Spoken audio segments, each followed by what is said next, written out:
Busy Wednesday show today. Welcome everybody to Fantasy Football Today. Jerome Ford, Dave in your FFT Open Division, he went for $100 out of $100. So mine too. Yours too? Yep. Heath? I don't know. I'll look it up. He was probably already rostered in mine. Guys in my league are super short. Yeah, same here. I have a league of better fantasy players. So Jerome Ford was actually available in almost none of my leagues yesterday. I spent 91 on him. Awesome. Out of how much? 100. Wow. You had your whole budget available and you spent 91? Yeah, it was our salary cap league, and I was the Nick Chubb manager. So I really like my roster, and I mean, look, through 3 weeks, the waiver wire hasn't exactly been pretty. It's a 6-person bench, I think you have it set up for, Dave, and so it's hard to find good players. So lost the guy that matters, and figured let me get somebody who can help me. Yeah. Jerome Ford went for 85 in mine. Oh, so I'm the only one who's playing in a league with sharp fantasy football players that already rostered Jerome Ford. But listen, we got more to talk about today. Yesterday was the Jerome Ford show. Today we're telling you who to buy low, who to sell high, who's moved up and down in the rest of season rankings for Dave, Jamie, and Heath. We're previewing Thursday Night Football. We'll get to the song in a little bit. But is Saquon Barkley going to play? Brian Daboll did not rule it out, and I don't want to have to make that decision. If Barkley does, Don't you want to see him sit? Of course, I want to see him sit. You're gonna. Yeah, he's probably not going to play. But we'll look at Giants and 49ers. And yeah, let's get to actually, why don't we go through the big news first? And as I mentioned, Saquon Barkley, also left tackle Andrew Thomas, edge rusher Azeez Ojulari. They will be game time decisions for the Giants, it seems. And Brandon Ayuk will likely be a game time decision. And guys, George Kittle had 3 targets in week 2. 2 of them came with Ayuk off the field because Ayuk missed some time. So maybe he would benefit. Again, we'll get to that later. Carolina linebacker Shaq Thompson is on IR. Hey, does anybody want to roster Tom Brady? Because he didn't exactly say no. He kind of did. He was asked about the Jets, and I don't know. I didn't really know how to interpret it. But does anybody think Tom Brady might go to the Jets? I'd be very surprised if he would put himself behind that offensive line. Yeah, I did see another report that said his ownership deal with the Raiders has not been finalized. So I'm not sure that would prevent him from doing it. I do still have him rostered in a deep Superflex Dynasty League. Is today St. Patrick's Day? Like, it's not, right? That's in March. I'm just wearing some green, man. What is that hat? I like it. What does it say? Thank you. It says it's a band. It's We the Kingdom. Oh, cool. Yeah. Got a Celtics shirt on. Just wearing some green, man. All right, I like it. I was like, St. Patrick's Day. Generally happens during the season. So confused. We even got a green can here. Oh, cool. Well, you always got the LaCroix, right? Is that LaCroix? Yeah. Yeah. All right. Jerome Ford is going to take over as the lead running back, according to Kevin Stefanski. Kareem Hunt visited the team. Dave, does that matter? Should that matter to anyone? I don't know. I think the Browns told us already what they think about Kareem Hunt. They put him through a tryout. It's just the craziest thing. It's going to be Jerome Ford as the main back. Someone's going to help him. So he's not going to get every single touch, of course, but I would expect Jerome Ford to be a number 2 running back moving forward. Understand that I actually really did Google St. Patrick's Day to see. I forgot what it is. Everyone knows it's in May, Adam. Yes, May. It's not in May. Jamal Williams will miss time with a hamstring injury. Kendre Miller should play this week, Jamie. I don't know if we talked about him yesterday, but we did talk about Tony Jones. But which Saints running back would you prefer? Kendre Miller. Not just for this week, because I look, this week's going to be probably a 3-headed monster with the 2 running backs and Taysom Hill. So who knows how good he'll be, but I think long-term, he's the handcuff you want for Alvin Kamara. And, as we are finding out right now, next man up might be important. So I would rather roster Kendre Miller. And if you're stuck, I'd still rather play Kendre Miller over Tony Jones. 34% rostered Kendre Miller. Bad news for the Lions. They got really beat up in week 2. CJ Gardner-Johnson is officially out for the year or potentially out for the year. What's that? Torn pec? Okay, so he's out for at least a while. And James Houston, defensive end, he's also on IR. And their right guard, Hala. I just say Hala Vaitai. They call him Big V. Okay, Big V. He's going to be out a while with a big knee injury. And left tackle Taylor Decker actually missed week 2 with an ankle injury. So we'll keep an eye on the Lions this week. They are super beat up. Another injury in the Ravens secondary. Slot cornerback Ardarius Washington is on IR. So that's 3 defensive backs. I don't know if they're getting Marlon Humphrey back this week, but right now 3 who are injured. Colts offensive Gardner's going for a big day. Yeah, baby. Colts offensive coordinator Jim Bob Cooter says he will not cut back Anthony Richardson's rushing. And Sean Payton, remember how much he criticized Nathaniel Hackett and the Broncos for not being able to get the play in quickly enough and for all the delay of games and the play clock running down. Well, he is now shortening the play calls, the verbiage to make the operation more efficient. Maybe it wasn't the coach. Maybe it's the player. Maybe. But that player is currently QB3, I believe. What do you mean? Russ? Is he QB3? I believe so. His jersey number. Like in fantasy points? Yeah. Holy No, cow. he had a monster week 2. He had 2 touchdowns in week 1. Yeah. Wasn't bad. You're right. He's going to stink this week, though. Who are QB 1 and 2? Well, Cousins is 1. I don't Yeah. know who 2 is. Oh, it's Jordan Love, isn't it? It is Jordan Love. Jordan Love makes me think of Valentine's Day, the magical December holiday. All right. They gotta find a way. They should trade Christian Watson for Zay Flowers, so you have Flowers and Love on the same team. That would be nice. And Matt LaFleur as head Bobby Hart. coach. All right, 2 risers here in your rankings. I asked you guys who are 2 players that have changed, the most since the beginning of the season, and you guys either gave me guys who changed the most or close to the most. And Jamie went with the Rams. Puka Nacua, who's the number 2 wide receiver in PPR right now, and Kyron Williams, who's the number 2 running back in PPR right now. Answer the email first. What'd you say? What? Whoever answers the email first always wins. That's true. That is true. You're first man up. By the way, Kyron Williams had the best fantasy game against the 49ers by any running back since week 9 of 2021. Yeah, first time over 20 fantasy points since Christian McCaffrey did it last year. But yes, that was James Conner, week 9, 40 fantasy points. All right, so talk about these guys, Puka and Kyron. Do you know that he did something, Kyron Williams, that Marshall Faulk, Eric Dickerson, Torrey Holt, Isaac Bruce, Steven Jackson, Todd Gurley never did? Scored 3 touchdowns against the Niners? Score 2 touchdowns in each of his first 2 games in Oh, the season. wow. Yeah, okay, well. He's also a magician. He made Cam Akers disappear. How are you feeling about these guys? You want to sell them? You want to buy high on them? You want to hold? I want to hold Kyron Williams for sure. I would be trying to sell high on Puka Nacua, but only for something pretty special at this point. So if you could turn Puka Nacua and maybe Kyron Williams into like a Jamar Chase, I'd be doing something along those lines. But I'd be trying to package Nacua and another player for somebody that was drafted in the first round, because you might be able to pull it off right now. Someone who's struggling or someone who's injured. So you think they are like solid number 2s at their position rest of season? I think Nacua, once Cooper Kupp is back, will be one of those 2-3 type of players, starter in a 3 receiver league, depending on how things go. Look, he's going to have his targets, cut to some degree. We just don't know what. But Matthew Stafford is throwing so much that, there will be plenty of weeks, as long as he's healthy, where both Nacua and Tutu Atwell are still going to be relevant. So you would assume just, natural downgrade with Kupp back doing what he typically does. But if he's throwing the ball 45 to 50 times a game, there's enough there for these guys to still be successful. And clearly they love him. So I wouldn't be giving Puka away. And Kyron Williams, look, he has no competition right now. Yeah. I do think that the Rams and I think Texans, and there was one other team currently averaging more than 75 offensive plays per game.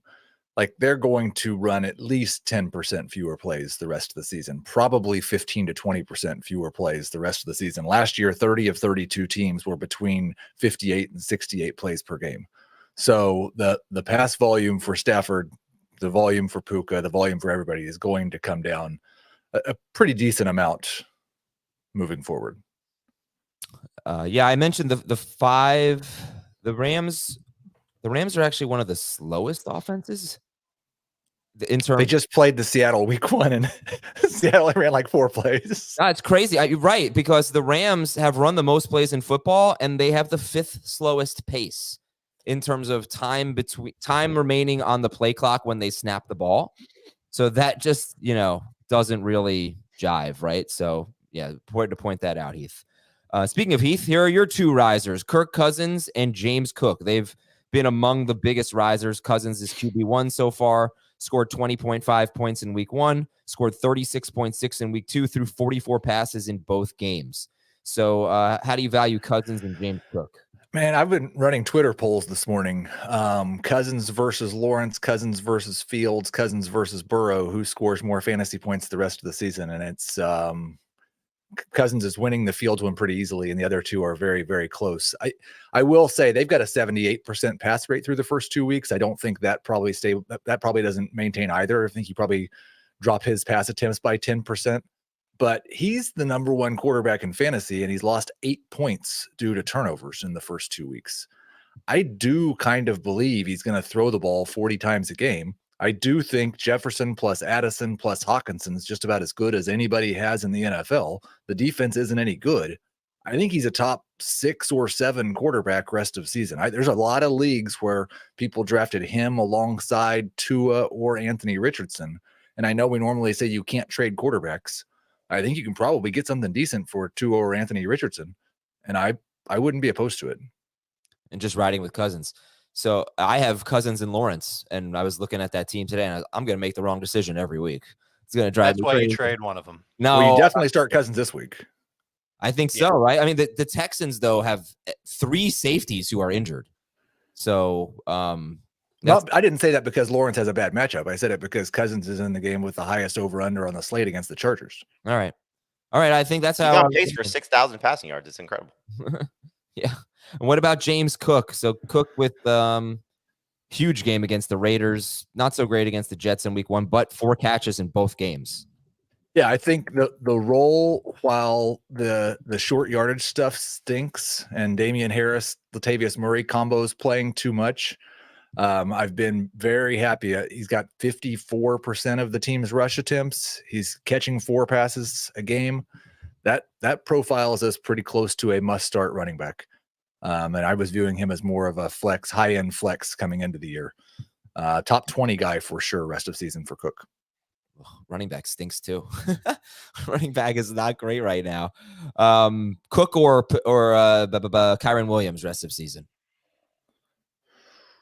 I have them worth the same on the trade chart. Exactly the same. I'd lean slightly to Cook, but that's like they're in the same neighborhood. If you think that the Rams are gonna be competitive for the rest of the year, and they've been competitive for 2 weeks, so it's simple to think that they will be, I think you put Williams ahead of Cook. Just because how many touchdowns is Cook going to score? Yeah. As many as Kyren scored in the first 2 weeks. Right. But let me just, for the Kyren Williams manager, the Rams, okay, we already talked about they've run the most plays at the 5th slowest pace. So Heath brought that up. That's going to change a little. He's not going to run as many plays. What is it? I think his longest run is 9 yards this year, maybe 12. Yeah. He's right. not. No. He's not. He didn't come into the year with a great reputation. He might not be a very good running back. The Rams might not be a very good team, or maybe they will surprise us. Is this the opportunity? I'm wondering, is this the peak of Kyren Williams' value? Of course. So why did you say hold him instead of sell him? Just because he's too valuable, even if he's... Well, I mean, look, first off, every player you should be looking to sell if you think there's something that you're going to get back better in return. But in the case of somebody who you might have picked up off waivers or taken with one of your last picks, if somebody is... we just lost Nick Chubb. Austin Eckler may not play. Saquon Barkley may not play. Aaron Jones may not play. J.K. Dobbins out for the season. Jonathan Taylor's on the pup list. Need I go on? There's desperate managers here for running backs. And so if you were able to get Kyren Williams and somebody is willing to overpay for him, you should absolutely be looking to shop him. But in the case of what his situation is, he's the passing downs guy. He's the goal line guy. He's the every down guy.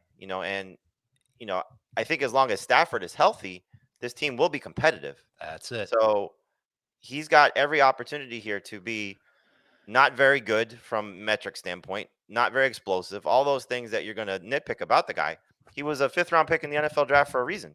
And I think, the idea was he was going to be a 3rd down back for them this year before they just decided that they didn't like Cam Akers' attitude. At least that's the report. So now it's his job. Yeah. There's no Opportunity Latavius over. Murray. There's no Right, Damien Dave. Harris. And there's an amazing play caller. All right, Dave, let's go to your two risers, Mike Evans and Tyler Lockett. So did you see Mike Evans' 70-yard catch in week 2? No. He just completely shoved the guy out of the Oh, way. yes. What the hell was that? That could have been an interception. And he's just like, nope, push. And he turned into a 70-yard gain. He still would have had a great game even without that. Heath, okay, are you putting those comments up, Heath? Yeah, it's fun. All right, anyway, Dave, Mike Evans and Tyler Lockett. Old guys that were kind of overlooked on draft day for different reasons who have gotten off to a good start. And Lockett week 1 wasn't great. He should have had a touchdown in week 1. Week 2, he was awesome. Evans has been awesome the first 2 weeks of the season. We were told before the season that Mike Evans was going to get moved around the formation. That hasn't quite happened to the degree that I thought it would, but he's still getting a lot of looks. Baker's playing great, and the Bucks are playing well. And I think you're looking at Mike Evans as a top 15-ish type of wide receiver the rest of the way. So if you drafted him in that round 6-7 range, man, you must be loving life with Evans right now. And then Lockett's right behind him, and he was drafted in that same range, and you should feel great about him too. Okay, I brought this up before, but the fact that Evans has played the Bears and the Vikings. I'd be selling. He's got Philadelphia this week, and then New Orleans. We know about his history against New Orleans. So maybe a couple of bad games after that. Are there really games that I'm just looking at the schedule now. There's a couple. I don't care that about look the like games. They could be tough for him. You got a 30-year-old receiver with Baker Mayfield playing way above his head, no turnover so far against 2 very easy opponents. Yeah, I'd be selling. I'd sell both Evans and Lockett, but I do think they've also moved up in my rest of season rankings. Sure. But it's both. Right. Okay. Do you think you could turn him into Devontae Adams right now? I don't. Mike Evans into Devontae Adams. I don't think the Adams manager is selling after. No, the game I don't think so either. So selling high on Mike Evans, I'm just not sure how good it's going to get. Yeah. Would you sell him for Calvin Ridley? 1,000%. Yes. But again, if you're the Ridley manager, why would you do that? Well, look, we wouldn't, but the Ridley manager just had a dreadful game from Calvin Ridley. You know how people react here. Mm-hmm. So I think it's realistic. Okay. By the way, he's got the Eagles this week, which usually is a tough matchup, but I think they've given up the most fantasy points to wide receivers so far. I wonder if you could turn Evans into Cooper Kupp. And if Kupp really does come back in 2 weeks, of course you would rather have Kupp. But that's the gamble you have to take because you're not going to do it when he's back. Right. We don't know for sure. Man, I'm spooked a little bit on trading for injured players. Something we really need to talk about with the Bengals because, we've seen the way for Burrow, the way it's happened. And I don't know. I mean, injured players, sometimes they have setbacks. Look, healthy players get hurt too. But how much should you give up for Jonathan Taylor, for Cooper Kupp? How much do you value them? Do you just think, especially with Kupp, because we don't have the timeline we had was hopeful for week 5, but he had the injury and then he re-aggravated it and then he saw a specialist. Mm-hmm. So what I'm trying to do is I'm hoping that those guys also lost somebody with injury. And can I turn like Kyron and Lockett into Jonathan Taylor? Can I turn 2 low-end number 2s into that guy? I don't want to give up a potential top 12 option for that guy. Okay. Well, I mean, you also could be looking not just those situations. I mean, Austin Eckler's may be out for a couple weeks. Saquon Barkley's going to be out for 2 to 3 weeks. Like those are the 2 guys I'd be looking to get because, they're not dealing with something that may be like Jonathan Taylor, health plus headache, and Kupp seeing specialists, all those things plus the 30-year-old receiver. Like I'd be looking at guys that I think have incentives to come back, and those 2 in particular stand out to me. All right. We want to welcome a new show to the CBS Sports Podcast Network, and this one is going to be a banger. Kicking It is a new weekly podcast featuring hosts Kate Abdo, Clint Dempsey, Charlie Davies, and Mo Adu. And listen as they connect with the biggest personalities from the soccer world and beyond, including episode 1, which drops tonight with the legendary Thierry Henry. Hear unfiltered conversations with the game's most familiar faces that take you beyond the pitch. So what are you waiting for? Kick it with the crew and download Kicking It on Apple Podcasts, Spotify, and anywhere else podcasts are found. Let's take a break, and when we come back, I want to talk about the Bengals and what to do, avoid, or buy low. And they've got a backup quarterback who graduated college in 2018 and has thrown one pass in his career. And it was last week. Yep. So we got to talk about the Bengals and some fallers in the rankings. We'll do the Thursday night game. I got some trivia and your tweets and your emails, fantasyfootball@cbsi.com, and we'll be right back. All right, so Jamar Chase is off to a terrible start. T. Higgins went catchless in week 1 and then had a big game in week 2, but Joe Burrow re-aggravated the calf injury. Mixon's been off to a nice start, although I think the Bengals have run like the second fewest plays and have one of the lowest run rates in the NFL. So that's been a bad combo for Mixon. He's still done okay. But anyway, what do we do? Heath, should we buy low on Bengals or should we avoid the situation? And if we have them, should we try to get what we can now? Because do you see disaster coming? I don't expect disaster. I think part of it depends on what your record is, because I do think the next week or two might be pretty rough for the Bengals. And so if I'm 0-2, I'm not necessarily pursuing them. But I would still expect, at least by the second half of the year, we're going to have the Joe Burrow we expected, the Jamar Chase we expected, the T. Higgins we expected. I don't think you can buy low on Higgins after what he did last week. And I've not been discouraged by Joe Mixon at all. Now, Mixon at his age, you do have to worry that he's got an injury coming as well, but there's just not enough running backs to let that factor too much. I'd pretty much buy low on all of them. Well, let me just interrupt you because Mike Garofalo of the NFL Network just a minute ago tweeted that indications are Joe Burrow has been feeling better the last 2 days than he was on Sunday. And so with the extra day to rest, sounds like he's going to play on Monday. So maybe that's not the best thing, Right. knowing that he's not 100%. But clearly it could have just been some level of aggravation of the calf and that he's getting treatment on it and he will be fine. So that would be the hope, is that he's able to, manage through this without getting hurt. The fear would be, though, is there is a significant re-aggravation because he's forcing it, knowing that they're 0-2. And I believe I heard the stat yesterday, teams that have started 0-3 since 2002, there's been 99 of them. Heard this on the Colin Cowherd show. 99 of them, only one has made the playoffs since 2002. So that's not a good proposition for them to go 0-3. But again, they have a better chance of avoiding that with Joe Burrow on the field than they do without him. So I hope he's able to go, but I would be buying low on the Bengals if you can, just knowing that their value is so low, specifically a guy like Jamar Chase. But you have to pay for him, but you're still getting hopefully a great player in return. Right. And that's the whole thing, is that if you're buying low, you're not giving up first round value for Jamar Chase. You're definitely not buying low on T. Higgins. It's a Burrow problem. His completion rate is way down. His yards per attempt is way down. His ADOT is under 6.5 yards. That's very low. I think it's a little misguided, and I'm not criticizing you, but like for us to judge week 1 for him, like I feel like week 2 is a better basis of maybe his struggles, because like week 1 coming back from the calf, no preseason, barely any practice, rusty. So Sure. I think it's more like week 1 is like, okay, that's the crappy version of what Joe Burrow has been, not the 2-game crappy version of, you know what I mean? It was like a game and a half of crappy. And then in the second half against Baltimore, I really thought he did get it going. The other thing that's been working against Burrow, he's dead last right now in time to throw. He's getting the ball out quick, 2.3 seconds. I don't know if that's by design. I don't know if that's because the offensive line isn't any good. But he played 2 pretty good defenses too. Let's not forget. Yeah, sure. And so here come the Rams, and technically the Rams have held opposing quarterbacks to low numbers through the first 2 weeks of the season, and maybe that'll help Burrow on Monday night. But I also think that that's a little fluky, because Purdy should have had a second touchdown and may have had a third and a fourth in the game against LA. So there's certainly room for Burrow to do well. That's the guy I'm buying low on. I'll take the chance.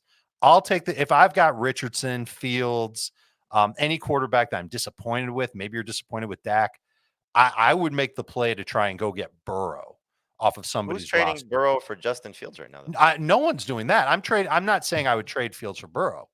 I'm trading a different player to get Burrow. So I've got my quarterback situation figured out, because Burrow eventually should be kicking it into top gear. And Jamar Chase said they need to throw the ball downfield more. He's absolutely right. We'll see that from them sooner than later. Okay. So to wrap things up, Joe Burrow is QB what rest of season? 8. I've got him 6th.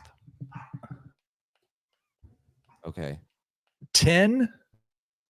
Jamar Ooh. Chase is wide receiver what? 6. 4. 6. Okay. T. Higgins, where would you draft him now? Would he still be a 3rd round pick? Yeah.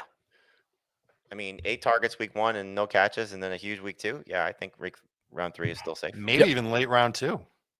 Look, I mean, the only reason to downgrade these guys is if you're worried about Burrow. So you guys don't seem that worried about Burrow.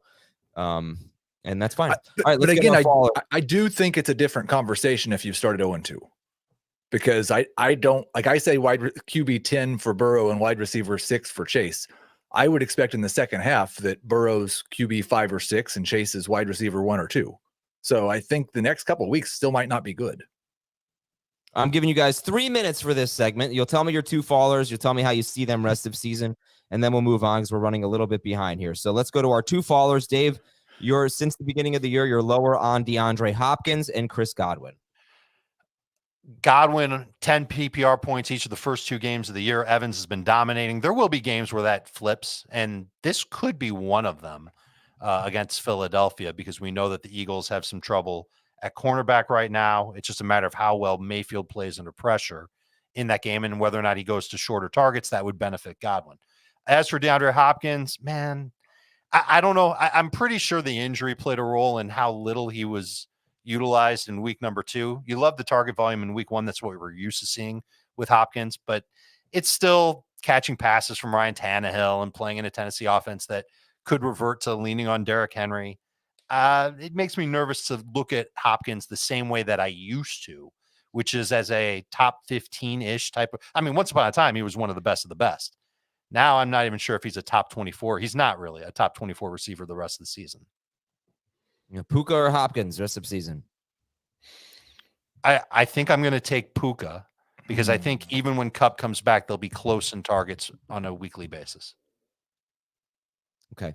I also think you can get more for Nakua in trade than you can Hopkins right now. Hopkins played about half the snaps, something like that in week 2. Sorry if you said that. Heath, Justin Fields and Dameon Pierce. Yeah, we've talked a lot about Fields, but I hate how little improvement we've seen in the pocket. I hate what the Bears are trying to do offensively right now. I do think there's still an out. I think it's possible that this week or next week or the week after that, they stop this nonsense and just draw up 6 designed runs a game for Fields, and he can be a good fantasy quarterback without being good at passing. But that's probably going to be bad for DJ Moore if they do that. But yeah, I'm not certain if I'd rather have Burrow or Fields rest of the season, but they've both fallen a lot from where I had them. Doesn't this feel like a Blake Bortles game for Fields coming up? Like they're just down huge. Yeah, garbage time. It could be, unless Adam's theory is right and the Chiefs' defense is just good. Yeah, I mean, Well, if he's down big, like, I don't want him throwing the ball that much. I want him running the ball, you know? Dameon Pierce, RB, what do you think? Oof. Again, another guy who, and I wouldn't even say necessarily that there's anything from Dameon Pierce I've seen that changed my opinion of him, but the running back usage for Houston has just been disastrous. And they talked this offseason about how they were going to run their offense through the running backs, and they come out and throw it 90 times the first weeks. So yeah, 26 rest of season, RB 26. Oh, I've got him higher, and he's one of my favorite buy lows, especially if you're running back needy. The managers that have Pierce are freaking out right now. You should be able to get him way cheaper than where he was drafted, and he's their best running back. He passes the eyeball test there. Eventually, their offensive line will get healthy. Eventually, they won't have so many tough matchups, and eventually they'll narrow this down to 2 running backs instead of 3 in that backfield. All right, Jamie, your 2 fallers are Garrett Wilson and Kyle Pitts. Answer the email first. Yeah, Wilson, obviously. terrible quarterback situation. The question becomes is, do they find a replacement for Zach Wilson, and does that change things for Garrett Wilson? Yes. And is there somebody out there? Is there is there a rescue club in the bag? So I mean, you could say Matt Ryan. I mean, look, you can say anybody obviously is better than Zach Wilson for Garrett Wilson. We saw it last year with Mike White and Joe Flacco. So the hope would be is that that's what they eventually settle on. So it's not a bad idea to be buying low on Garrett Wilson, but at the same time, after he scored the touchdown last week, and you could say, okay, he scored with Zach Wilson in each of the first 2 games. Can you get better production moving forward with somebody else? It's just such a bad offensive line, and I think every team's just going to focus on him as much as they can, especially until the run game gets going. So I don't have the same expectations by far than I had for Garrett Wilson at the start of the season. Would you rather have Christian Watson or Garrett Wilson? Oh, that's a great question because we don't know when Watson's coming back, Right. but I probably lean toward Watson just because I think Jordan Love has played admirably through the first 2 weeks without him, and then the hope would be is that Watson comes back. I think if we had Zach Wilson at the start of the season, we probably would be ranking Christian Watson ahead of Garrett Wilson. So I'll take Yeah. Watson. Possibly. I think I'm a little more skeptical of Love. I'm going to go Wilson just barely. That's so sad, Heath. I know. Yeah. Kyle Pitts or Hunter Henry rest of season? Man, I hope this is last week was the London week. This week is the Pitts week, so if the Lions offense shows up and the Falcons are, in a competitive game where they may be trailing, then we might have to see Desmond Ridder throw the ball again. But it's just so frustrating right now that he's not even the second option in the passing game, which is what we thought he'd be, either 1 or 1A, so it's tough. I don't want to say I'll still take Pitts rest of season, but for this week, I'd rather start Henry. Some good comments going on in the chat. We got a fun YouTube audience, by the way. We got 80,000 subscribers. We want to get to 100 eventually. So go ahead and subscribe. YouTube.com/fantasyfootball today. We've got awesome live streams. You can join us that are YouTube exclusive. Monday night at 7:30, Thursday night at 7:30, Sunday morning at 11:30 a.m. Eastern. And while I'm promoting Sunday morning at 10 a.m. Eastern, you can watch CBS Sports HQ, Fantasy Football Today. You can watch that on the CBS Sports app.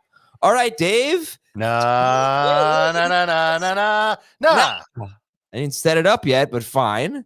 The Giants are at San Francisco. I have 3 stats of the game. Stat of the game number 1. The 49ers have seen 101 pass attempts in 2 games. That's the most in the NFL. That's opponent pass attempts. So you might see a lot of passing from Daniel Jones. Doesn't mean it's going to be good, but he's going to throw it, hopefully. Stat of the game number 2. I already mentioned this one, but this is kind of dumb. But George Kittle, 2 of his 3 targets came with Ayuk off the field. I mean, Ayuk's going to be maybe a game-time decision. Kittle's been pretty disappointing so far. I mean, he's super quiet, but maybe he benefits if Ayuk doesn't play. And the stat of the game that does not matter for fantasy, but you should keep an eye on it because it's fun anyway. Since week 1 of 2022, last year, in week 1, Dontrell Hilliard had something like 60 receiving yards and 2 touchdowns against the Giants. Since then, no running back has had more than 28 receiving yards or caught a touchdown. 20 straight games now for the Giants where a running back has not reached 30 receiving yards or caught a touchdown. And that includes Christian McCaffrey last year, by the way. So, he's actually not catching that many passes right now, but it's just for fun. Let's see what happens there. You taking that prop if Ayuk doesn't play? But not, I was about to say, I won't take that prop either way, but if Ayuk doesn't play, I would expect this 20-game streak to end. So some tough fantasy calls here, I suppose. Daniel Jones is an easy one to sit, right? Yes. I'd like to sit him. I'd tell you that the toughest decision I have, obviously, is as I have a Burrow and Purdy league. And if you have a Burrow and Daniel Jones league, what do you do there? So you want to give some advice to the Burrow manager? Is Stafford available? Are you going to roster 3 quarterbacks? You just drop Jones or Purdy? I would drop Jones because if you drop him Thursday morning, you get to still get him back next week. And how many people will be clamoring for him if he has a stinker like he did against Dallas in week 1 with the similar pressure he's going to be under? So I would rather take the chance on I like Stafford better than Jones this week. So I'd go that route. But in terms of Purdy and Burrow, I'm in the same situation as you had in one league. And I would just play Purdy if we get no practice for Burrow on Thursday, which is probably what we'll end up seeing. Okay, do we like Purdy? Because I mean, my opinion is the Giants' defense is bad, but I don't know how much throwing he's going to have to do, and he seems to have a bit of a ceiling. So, Dave, how do we feel about Brock Purdy? I kind of like him. If not for the touchdown throw to Samuel being ruled a lateral, he would have had 20 fantasy points or more in 7 straight regular season games. That's pretty good. That's a safe floor. You mentioned it. And on the short week, I wonder if they try and let Purdy throw while the game's competitive, which might only be 2.5 quarters, just a little bit more and not lean on McCaffrey as much as they normally might. So I like him as not a high ceiling play. Like him a lot less if there is no Ayuk, but 20 fantasy points. You can almost pencil it in. Yeah, I mean, he's gonna score 8 or 9 with his yards. He's gonna throw for about 215 yards probably, and 2 touchdowns. Well, that's the thing is if he throws the ball 28 times, which is what I'm projecting, I'm not going to project him to throw 2 touchdown passes. So that's why I don't like him quite as much. I lean toward Dave where it feels like there's a safe floor and a limited ceiling. So he's not going to, I think, win you your week, but I think he's not going to, crater your quarterback production unless, as we saw last week, he doesn't get that second touchdown. But there's enough of a track record here that I would buy into it in this matchup per se. It's also the 49ers' first home game. They had the whole offseason narrative about what would have happened had he played in the NFC Championship game, stayed healthy in the NFC Championship game. I think they're going to let him get a couple of scores in this matchup just to make the crowd feel good about their next savior. So I like Purdy as a top 15 quarterback. Again, I don't think he's ever going to crack the top 8, but I think from like QB 10 to QB 15 is where he'll live almost on a weekly basis. Heath, you have Daniel Jones fairly high, I think 13, but you said you'd like to sit him. I would like to sit him, but there's a lot of quarterbacks that I don't like.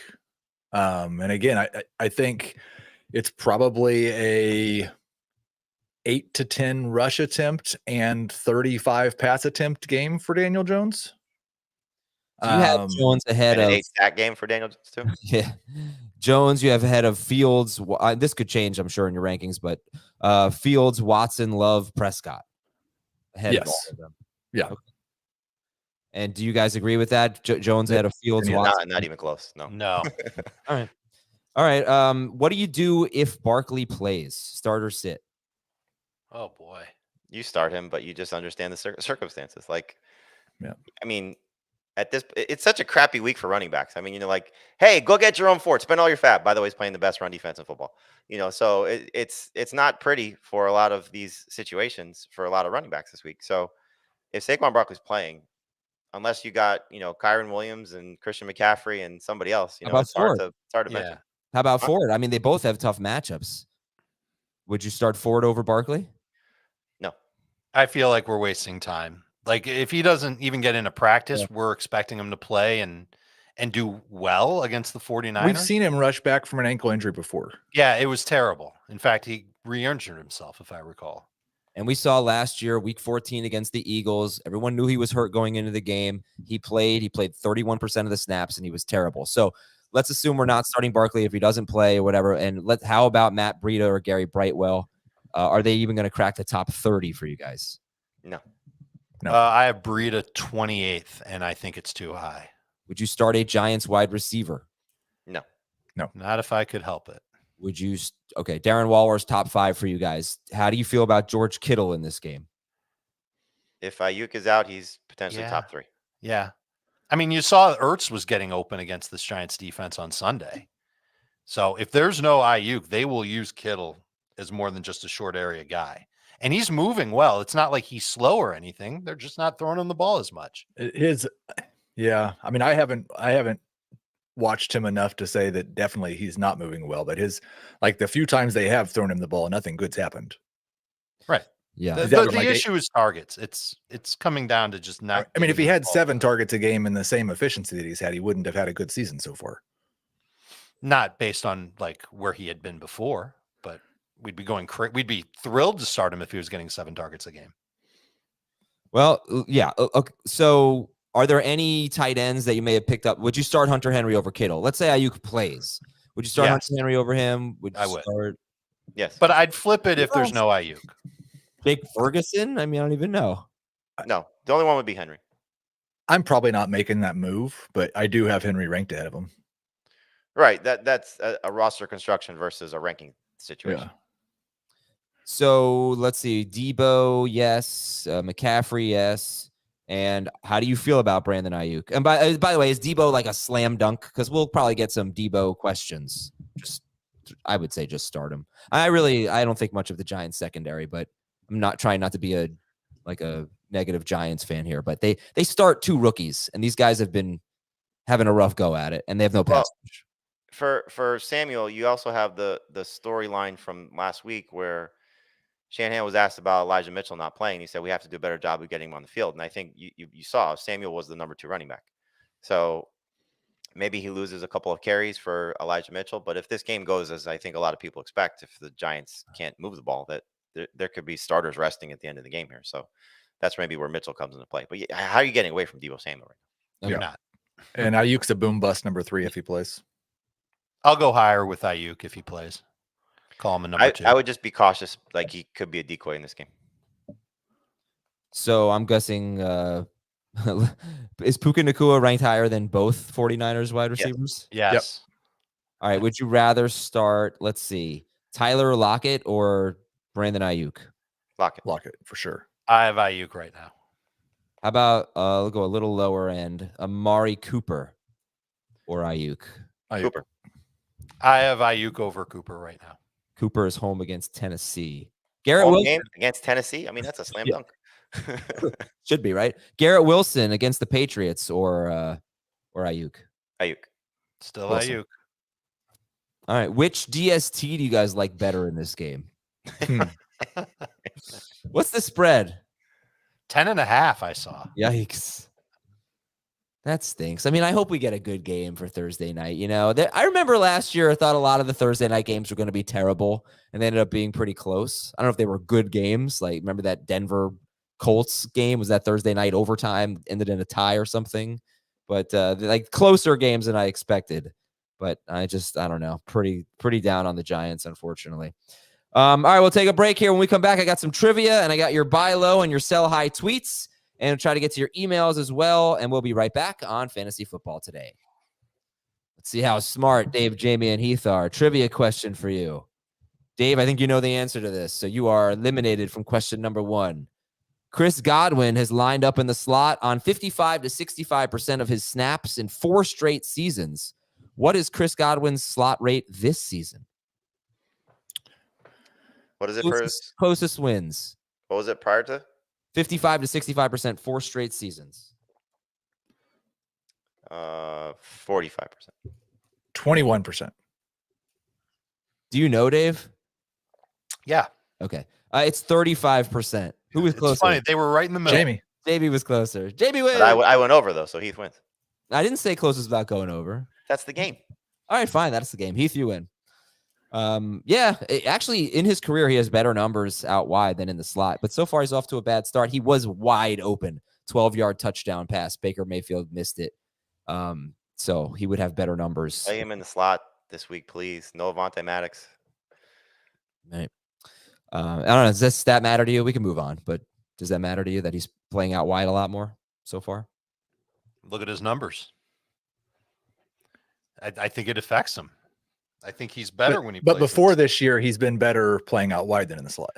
Well, it's also he went from a guy who had no care or concern for what happened with Jameis Winston, which is when he played outside, to a guy that was very in love with his slot receiver in Tom Brady. So unless the efficiency was there last year too, Heath.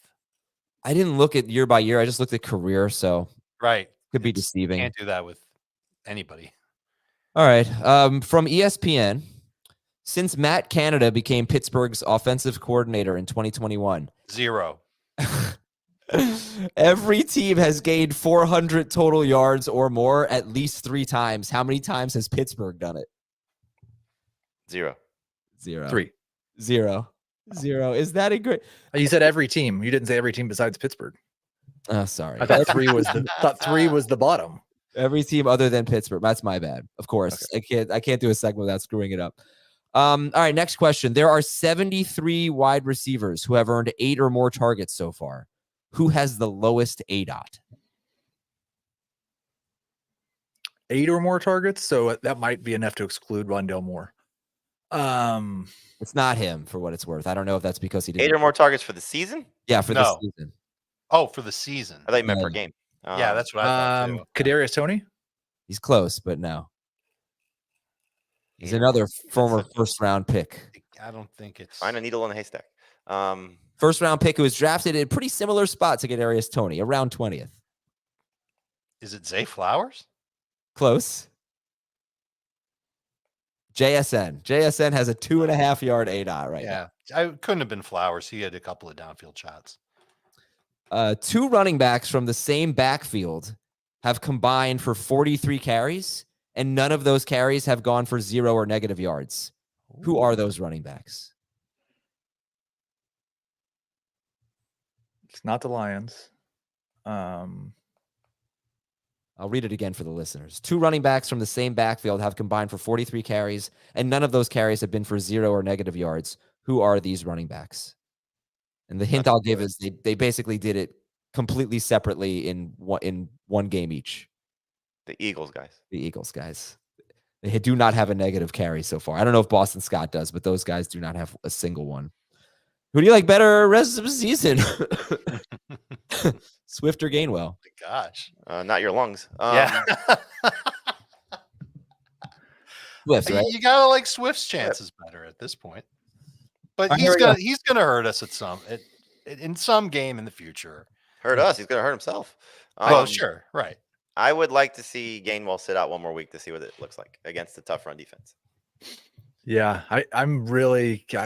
I'll probably if Gainwell plays this week, I'll probably just project the exact same number of touches for both of them because I have no clue. Yeah. Swift is 43 another. carries for each team. Swift is another sell high, but like try to sell very high. The You know, top, one guy like we didn't mention to be buying low on is, or not necessarily buying low on, but just trying to buy right now because you can't use him for all these guys that are dealing with injuries is Alvin Kamara. Yeah. Like if you could turn Mike Evans into Alvin Kamara, I'd be doing that. Sure. okay, so let's go to this last one. It's kind of fantasy feudy. The top 5 quarterbacks in explosive plays per drop back. Who are they? The top 5 quarterbacks, explosive plays per drop back. I have 3. I would imagine Cousins is in there. I have 3 hints. None were ranked as top 8 quarterbacks in the preseason. Anthony Cousins. Richardson. No. Explosive passes per drop back. Tua. Oh, definitely not Richardson. 2 is one of them. Yeah, he's number 1. None were ranked in the top 8. Only one of them is in the AFC. We already got him. Tua. And 2 of them have already been the start of the week. And one of them is Tua. Wow. So Cousins isn't up there. No, he is. He's 3rd. So Oh, Goff okay. and Yeah, I forgot Cousins wasn't start of the week. I just gave that away. You got it anyway. Goff and Tua. Goff and Tua and Cousins. Those are the Cousins. top 3. Who else? Explosive pass plays per drop back. I don't think you're ever going to get this. Mac Jones. No, it's a No, good they're not guess. in the AFC. Oh, that's right. Yeah, NFC. Jordan Love. No. Mm-mm. We've already talked about one of them at length today. Brock Purdy. Baker Mayfield. Brock Purdy. Oh. Brock Purdy. One guy, I would say this guy is one of Heath's very favorite quarterbacks. Daniel Jones. No, not quite that favorite. Derek Carr. Derek Carr. Derek Carr is 4th at Oh, it's explosive. Rashid Shaheed plays. It's Olave. Olave's had some too. Yeah. All right, let's do some more buy low, sell high. I just have one that I want to throw out. Actually, 2. For this one, I'm sure you guys are going to agree with, but do you even think he's a buy low? Because he only has 11 targets in 2 games, but Jalen Waddle. Do you think people are low on Waddle right now in the protocol? Yes. Yeah, I've gotten some questions about what do I do with Jalen Waddle. And the answer is hold on tight. Go get him. I mean, came into the season with an abdomen injury, dealing with a concussion now. Clearly not producing at the level that you hoped for. So yes. And you would agree that he's A-okay, Jalen Waddle? To go Once- get. I mean, Once he's healthy, he is. Right. But the concussion mission hopefully doesn't linger a very long time. And if defenses are going to start playing the Dolphins the way the Patriots did, I think that benefits Waddle because those are short throws that their defenses are forcing the Dolphins to take. The Dolphins are clearly willing to take those short throws. And Waddle, like Tyreek Hill, is awesome after the catch. Is Nearly had a Waddle long completely touchdown healthy in week besides the concussion? I think he looks it. He's still lightning fast out there. All right. And I think he practiced in full last week, I think. But I could be wrong about that. Okay. The other guy I wanted to bring up was Alexander Madison. People are so low on him, but he started the season with the Bucks and the Eagles. He gets the Chargers this week. He gets the Panthers without Shaq Thompson. In a few weeks, he gets the Bears. I'm not saying there are no tough matchups, but how do you feel about buying low on Madison? I think it's a great call. First off, just with everything that he dealt with last week, I'm rooting for him. So I hope it's Same. it's a good game for him this week. And like you said, the matchups are certainly tilting in his favor. He's still dominating playing time, so this isn't a Ty Chandler, Myles Gaskin type of situation where they're going to replace him yet. Now, if he struggles again and fumbles again, then you can understand the Vikings maybe making a move. And I still think long term, I wouldn't rule out. Go back to Garrett Wilson. The Vikings may be exploring a trade for Kirk Cousins if they're looking to acquire assets for a team that's not going to the playoffs, and he's going to be maybe a rental for the Jets per se. But as long as this offense continues to produce like it's producing, there's going to be a lot of big games coming for Madison because there'll be some goal line touches, there'll be some taking some pressure off of Kirk Cousins. So yeah, as the matchups start to get better and he's still getting the work, absolutely buy low. Yep. All right, so let me read some tweets here. This one's from Adi, our colleague. Considering the crazy thing of selling high for Christian McCaffrey because the workload has been so heavy. No. But what if you could turn McCaffrey into Jamar Chase and Alvin Kamara? Would you do it? No. I mean, that's probably like the starting point on where you would think about agreeing to that deal. What is I would have to ask what the rest of your team look like. How badly do you need that stud receiver? Because that's what you're doing. So you got McCaffrey, Kyron Williams. You just got Jerome Ford, and you have who's my best receiver? Your best receiver is Mike Evans. Your best receiver is Jalen Waddle. You went McCaffrey, Waddle, and a tight end with your first 3 picks. Ugh, why did I draft Kyle Pitts with one of my first 3 picks? Now my team's terrible. No, it was Hunter Henry. You did great. Oh, well, in that case, I don't need to make a trade. All right, you drafted a quarterback. You were like, hey, I love quarterbacks, so I'm going to take Joe Burrow in the 3rd round. Okay. Doesn't sound like me. The McCaffrey part sounds like Just to simplify, I mean, no, I think you consider it if you want to have like 2 good starters the rest of the way. But like that's the starting point if you're really thinking about moving on from McCaffrey. More importantly, if you're trying to get McCaffrey, that's the type of offer that you start with, but you should be open to giving up even more. Let's see. Would you trade Rachaad White right now? I mentioned the matchups are getting tougher for him. I'm trying to get T. Higgins for Rachaad White. I'd love to have T. Higgins over Rachaad White. Yeah, I mean, it's fun to make wishes. Well, look, if Burrow, I guess he's not going to go on IR, so forget that. Romeo Dobbs from Jones Inc. Romeo Dobbs is a buy low. No. Watson's coming back, and Jaden Reed's outplaying him. No. I think though, just in terms of what we say, Rachaad White for T. Higgins. Yeah. In our podcast league, I'll just use that example because there's been about 55 on the block requests, and everybody is offering every wide receiver known to man for running backs. We are at such a point right now where people will take anything for a quality running back that's getting touches. That's the type of trade you might have to make. I think White, if you just want to play the schedule game, because he also has played Minnesota and Chicago, it couldn't look much worse, in my opinion, for Rachaad White. His next 4 weeks are Philadelphia, New Orleans, a bye, and Detroit. And I think those are 3. I don't know about this. I mean, the Saints have a great defense. I don't know about their run defense specifically, but I just think the matchups change so much here for Rachaad White. So I think it's worth. They do, but the thing that he gets saved by is what we saw last week when he has a 5-catch game. So yeah, he's not going to have, I think, the ceiling like we saw last week where he's getting you 70 yards and a touchdown and still 5 catches. Like that to me is not going to be realistic week to week.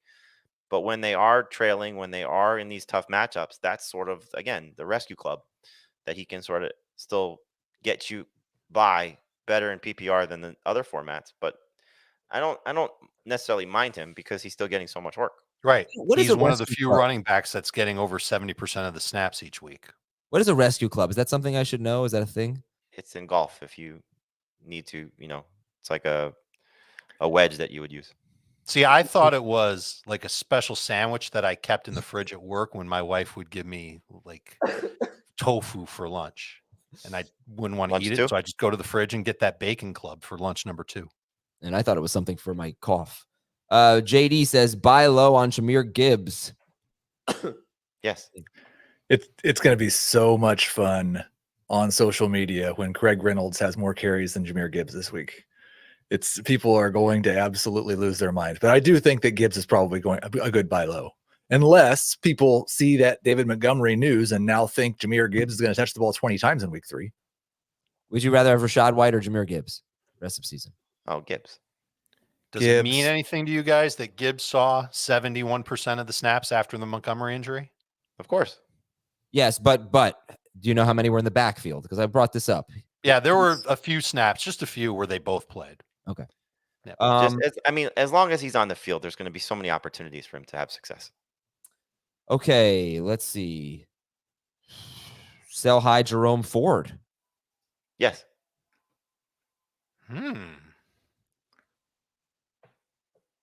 Buy low Dallas Goedert. Would you buy low on Dallas Goedert? Yes. I would, absolutely. Tight end is so bad. I wouldn't give Jerome Ford for Goddard. Like, what do you get? expect more That's the from thing. Ford. It's so bad. I'm not sitting Dallas Goedert. I'm just going to keep starting him. But Right. what are you giving up for him?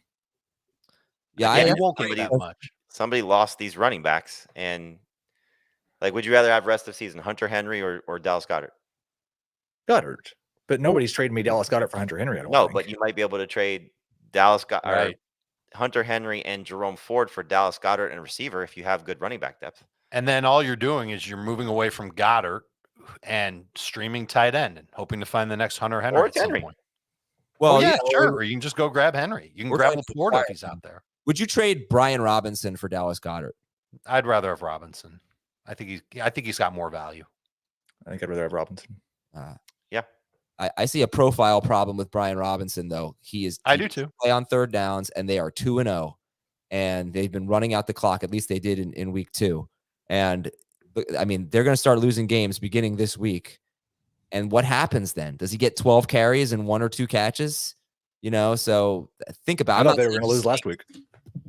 They're playing Buffalo this week, right? I mean, Right. They're Like the last week, Commanders. competitive. We all thought it would be a competitive game, and he did look terrible to start the game. He had 5 carries in the first half, didn't he? Yeah, it was low. That's what it was. It was terrible. So So we could see some bad games from Robinson here in the next 2 weeks. no, I mean, look, it's one of those things, kind of like what we were saying with Evans and Lockett, where I think it's clear that he's risen in the rankings, Brian Robinson. But I do see some potential here for disappointment, because if they start losing and he's not in the game plan as much, you're going to be stuck with kind of a crummy game. But well, I mean, that's true for a lot of running backs, isn't it? Let's see. I turned Alexander Madison into Nico Collins. How do you feel about that trade from Jake? I think you sold low on Madison and you bought high on Collins. So I don't love that scenario when it happens. But look, Nico Collins has been fantastic so far. So Yeah. if you needed receiver help and you had the good running back depth, then I guess it's okay. If I think they're a full PPR, I similar don't- value. Okay. Similar value. Would you sell high on Devontae Smith? Ryan wants to know. If sell high on Devontae Smith, I feel like he can't keep this production up. I know. Again, what are you selling him for? So if your running back situation is crappy, Well, like, you did can still sell him, Devontae but Smith sell in- high means this is his peak value. Do you think that's the case? I think No, he's I a top don't. 12 wide receiver rest of the season. I agree. But if you have the chance to turn Smith and a bench player into Jamar Chase, do you do it? Of course. I Yeah. agree. I'd rather have Chase. Yeah. But you might be able to, again, if you're looking to get running back help, like, would you trade at this point Devontae Smith for Ramondre Stevenson? No. I'm If you need running back help, not excited about Ramondre Stevenson. I would do it. I would too if you need running back. I mean, the Right. draft But capital that's the was- qualifier. was relatively the same. I think Smith is the better player, but Yeah. again, we're talking about a lot of bad running back situations right now. Okay. And I think that's another thing that people might consider is, like, if you've seen all these running back injuries, that we didn't just turn the injuries off this week.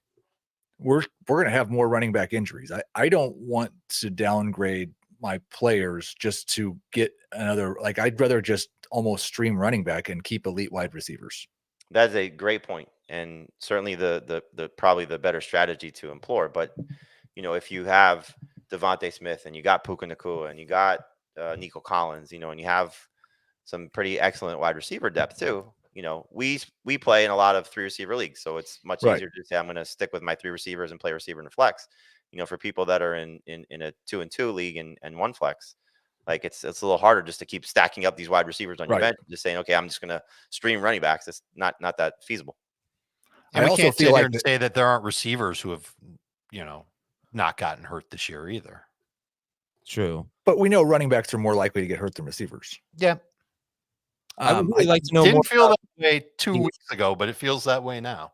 Well, Heath, let me ask you this. Just I know we're spending too much time on it. I'm sorry, but That's would right. you turn Devontae Smith into Josh Jacobs? Yes. Yeah, Heath, I'd like to know if maybe you want to finish the show with this. What concerns you most about Ramondre Stevenson? Like the catches were there to a certain extent, but the targets have fallen off as expected a little bit. I don't, especially the target share. How many passes has Mac Jones thrown this year? 85 in 2 games. So those 9 targets in 2 games look good, but a 10 to 12% target share is not the same. The rushing efficiency's just been god awful, and they don't have a particularly great schedule, so I'm not sure how much that improves. And he's not a full-time feature back. Yeah. Okay. I mean, that's I'm curious to see this week with they should have the ball so much. He played 72% of the snaps in week 2. Yeah, it seemed like they soured on Zeke pretty quickly. Yeah. I think he's as close to a feature back as we'll find in 2023. not quite. I mean, there will be No, he's no Zach Moss. no McCaffrey, but yeah, that's a good role. All right. Thanks for your time today, gentlemen. See you at the bars for St. Patty's Day. And we'll talk to you tomorrow at Starter Sit for the AFC home games. Have a great day and happy Thanksgiving.